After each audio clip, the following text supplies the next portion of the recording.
Happy Monday, Fit Family. I hope you all had a very healthy and safe 4th of July. Thank you for the week off, and I hope you continue to do well during these difficult times. For this week, I decided to do a little bit of a challenge, and I'm going to just show you a little bit of it, and most of it is going to be walking. And I give a little bit of an intro for the first day. So I'm going to let myself from over a week ago introduce what we're doing today. There is a little tweak that I'm going to modify as we continue to move forward.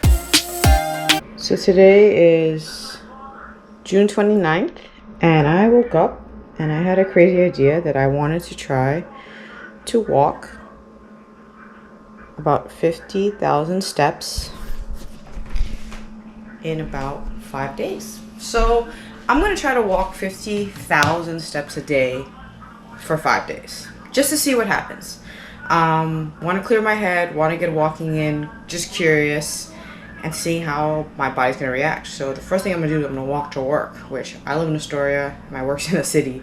So it's probably going to take me almost 2 hours to get there, and I'll show you some of the views. But it's a weird experiment, but I wanted to see something. So I'm hoping you're going to join me on this journey, and let's get going. Thanks so much. Every morning I decided to show a picture of my body and also weigh myself. Now, walking 50,000 steps a day for the next 4 days in my challenge instead of 5, I was probably not going to see that much of a difference, but also I didn't know. So I decided just to start a lot of other videos that I've saw when it comes to walking challenges or walking more than the normal recommended 10,000 steps per day. There was some weight loss, but for me, I also realized that attempting 50,000 steps a day was going to be a challenge, especially when I work an 8-hour shift from 2 p.m. to 10 p.m. And yes, I am a personal trainer and I'm able to move around, but still moving around inside a building is a lot harder than I thought. So my goal was to I try to get at least more than half of my steps before I went to work. And as you're gonna see, sometimes it worked, most of the time it didn't. So what I'm showing you is like me walking around the city and going around, and most of my walking was done in between errands. So even though I work 8-hour shift in the afternoon, in the morning I do a lot of errands. I'll either see clients in the city, and for the over 4 days I tried my best to walk as much as I could, either going into the city by going over the 59th Street Bridge like you've seen, or I would have walked around after my clients to get some food for at least an hour. And on average, in an hour, I was walking about 5,000 to 6,000 steps. But as you walk more and you get fatigued, obviously your pace is going to slow down. And that was one thing that I didn't anticipate. So what did I learn from walking so much? One, your legs definitely get tired, as we all know. But I had a lot of time to think. During my walking, I tried to do something productive, as either listening to a podcast or listening to music, or sometimes not even having my music on and just keeping my phone in my pocket and looking around. A lot of us are going through difficult times. We're adjusting to new living after this pandemic, and our minds are all over the place.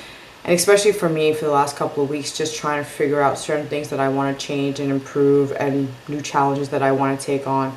So walking all these steps and seeing these beautiful views as you're seeing, I realized that I had a lot to think about, and sometimes it was overwhelming. There were times when I was walking and I got a little emotional, or I just couldn't gather my thoughts fully, so I still continued to walk. So it was a lot of just quality time with myself. And yes, I know we all spend time with ourselves all day, but when you're at work, you have ET distractions, you have things to do, and that kind of takes away from your introspective. As someone who tends to be an overthinker, I had a lot more time during this walking, and especially with feeling my body getting fatigued or then getting extra hungry, and even annoying things like planning when to drink water because I knew that I had to use the restroom, were little challenges that I didn't anticipate. And on the second day, I really try to set myself up to do even better by trying to walk more before work, and then definitely at work, just walking around. Of course, working with clients, like I said, I kept my phone in my pocket so that my movements could be tracked. Looking back for the next walk challenge, I probably will get a speedometer, an old school one that I could put on my waistband of my shorts or my pants, just to have another accurate reading, because technology is kind of fickle, and obviously I'm not going to be there counting my steps every single step because you're going to lose count, and there are a lot of human error as well as technical errors. But I realized on my second day that I was just a lot more fatigued, and there were points where I was just like, oh, I'm just sick of walking, or why am I doing this? And like I said, I'm starting to set more challenges for myself during this year, whether they're physical, whether there's mental, whether there's professional. So I wanted to try, even though I knew that 50K in one day was really difficult. The only time I did that was when I tried to walk 100K a few months ago in the last video, and I got to 55, and those were very different circumstances. One, I had the whole day off. Two, I started off earlier. And three, I had more errands to do around Brooklyn and Queens, so just walking around then, it was good, and also the weather was much better. These are not excuses for me not walking 50K during this challenge. What it was is that it made me aware that I definitely have to set some time up and be aware that there are things that are going to happen that I can't control. I can't control the weather. I can't control if I didn't sleep that night. And definitely during these nights, I did not sleep very well, not only due to the heat wave that New York was going through, but that my body was just not recovering. I tried to eat maybe only 200 to 300 extra calories per day because I don't want to, I didn't want to not eat enough, but also what I realized too when I was walking, my hunger was kind of skewed, which is not normal for me. I tend to always be hungry, always drinking water, and always trying to get as much nutritional food in my body as possible, but it just didn't work out. And as you see, I try to walk around work, and this was a little glimpse of what I had to do, and kind of told my boss, which he laughed. He's like, oh, I see why there's like a ring circle on the bottom of the floor. There were days when it was just very slow in the gym, so I was able to utilize that time and walk in. On the third day, my body really didn't change. The only thing that I felt was that my calves were tighter, my legs were a little more sore, I was getting a little bit of lower back pain. So what I didn't show you also is when I was walking a lot, I was also at work stretching and foam rolling, and I have an injury on my left glute, and also my right knee had surgery. So these were areas that I tried to really manage better by stretching and resting, and at one point I also iced it. And like I said, these were things that were just me becoming aware of my body. I want to push myself, and a lot of people in fitness right now, which I enjoy watching, like Eric the Electric and David Goggins, who are all about mental strength over physical. Their bodies can be breaking down, but their mental strength is pushing through. And I am doing my best to acquire this mental strength that I respect in both of these men in fitness.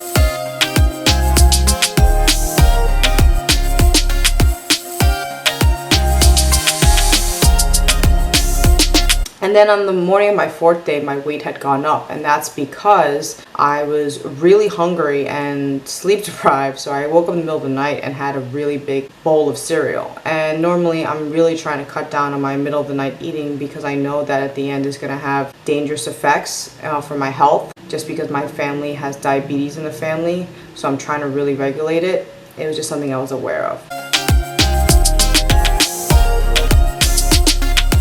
I always show a video of me eating this chicken shawarma from my favorite food truck, and it's very interesting because, like I said, it's just a simple meal. It's good, but I also like to support local businesses, and this is one of the famous food trucks in Queens that make one of the best falafels, but their chicken sandwich to me is somehow so much better than other chicken sandwiches that I've had from falafel areas. So like I said, I wasn't trying to restrict. I wasn't trying to use the 50K steps just to lose weight or to show you like, yeah, just walk 50K and you could drop 4 pounds in 4 days. That's not my message at all. It was more of a challenge because like I know that any weight retention, weight gain, or weight loss is very temporary when you do this.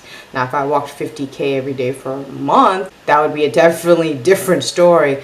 I don't physically think that would be something I would want to try right now because I have other fitness goals. But like I said, it's being more active throughout your day no matter what. And I tend to be an active person anyway. On average, before I did this walk challenge, I was walking between 10 to 15,000 steps a day with my lifestyle, and that's about average. But this is going to 2 to 3 times more. But also, like I said, still working a full 8-hour shift every day for 5 days a week.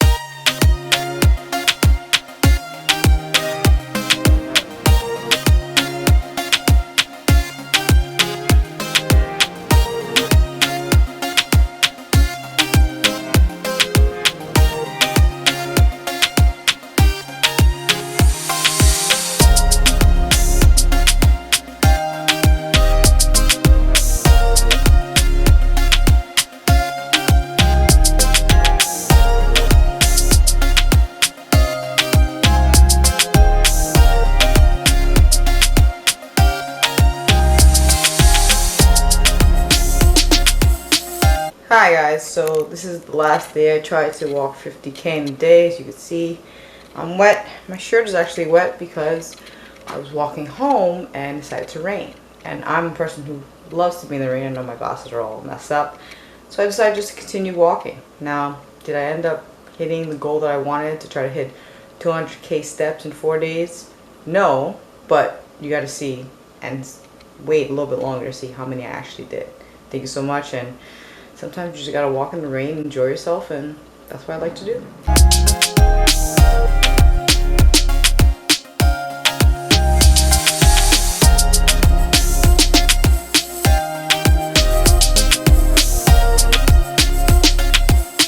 So, what did I learn from this challenge? That it is very hard to try to walk 50K every single day for 4 days straight. I was more fatigued than I ever thought I could be. My legs were feeling it, my calves, my hips, even my upper back, I had to rest a little bit more. And did I enjoy doing this challenge? Yeah, I was able to process a lot of mental things that I'm going through.